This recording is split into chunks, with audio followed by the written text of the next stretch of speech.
Hello friends, ഞാനില്ലേ ഇന്ന് ഒരു വെറൈറ്റി ചിക്കൻ ഷവർമ വാങ്ങി. മെക്സിക്കൻ പെരി പെരി ചിക്കൻ ഷവർമ പ്ലേറ്റാണ് വാങ്ങിയത് കേട്ടോ. ചിലപ്പോൾ നിങ്ങളൊക്കെ കഴിച്ചിട്ടുണ്ടാവും. ഞാനൊരു ഷവർമ ലവറാണ്. എനിക്ക് അൽഫാം കുഴിമന്തിനോടൊന്നും വലിയ താല്പര്യമില്ല. പക്ഷേ ഷവർമ എന്ന് വെച്ചാൽ ഞാനങ്ങ് വീഴും. എനിക്ക് ഭയങ്കര ഇഷ്ടമാണ് കേട്ടോ. അതുകൊണ്ട് ഞാൻ എൻ്റെ ഹസ്ബൻഡ് അധികം വരുമ്പോൾ എല്ലാം അൽഫാം വാങ്ങുമ്പോൾ എനിക്ക് ഷവർമ വാങ്ങും. അങ്ങനെ ഇന്ന് വാങ്ങി തന്നതാണ്.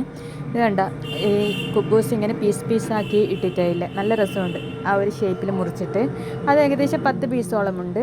പിന്നെ ഇതാണ് നമ്മളെ ചിക്കൻ്റെ മിക്സ് ഷവർമേൻ്റെ. എന്താ നല്ല ടേസ്റ്റ് ഉണ്ട് കേട്ടോ. നല്ല വെറൈറ്റി ആയിരുന്നു. പിന്നെ മയോണീസൊന്നും അല്ല, എന്തോ ഒരു ക്രീമി ടെക്സ്ചറിലൊരു മധുരമുള്ള സാധനമാണ്. മയോണീസ് തന്നെ ആയിരിക്കും, എനിക്കിതിനെക്കുറിച്ച് അങ്ങനെ അറിയില്ല. പക്ഷെ ഒരു ഭയങ്കര സ്വീറ്റ്നെസ്സാണ് അതിന്. അതുകൊണ്ട് എനിക്കത് കുഴപ്പമില്ല. ഇപ്പം നമ്മൾ അതിൻ്റെ കൂടെയെല്ലാം കഴിക്കുമ്പോൾ ഓക്കെ, എന്നാലും അധികമൊന്നും കഴിക്കാൻ പറ്റില്ല. മയോണീസ് അങ്ങനെയല്ലല്ലോ. ഇത് പക്ഷേ നല്ല ടേസ്റ്റ് ഉണ്ട് കേട്ടോ. അങ്ങനെ കുബൂസ് നല്ല സോഫ്റ്റേനും അത്യാവശ്യം നല്ല കുറച്ച് ഒരു 10 പീസോളം ഉണ്ട്. അതുകൊണ്ട് നമുക്ക് വയറ് നിറയും. പ്ലേറ്റാണ് വാങ്ങിയത് ഇത്. നന്നായിട്ട് പിന്നെ ഈ ചിക്കൻ എടുത്തിട്ട് കഴിക്കണം, അല്ലെങ്കിൽ കുബൂസ് തീരും ചിക്കൻ തീരൂല. ആ ഒരു അവസ്ഥയാണ്. അപ്പോൾ എല്ലാവരും സബ്സ്ക്രൈബ് ചെയ്യണേ.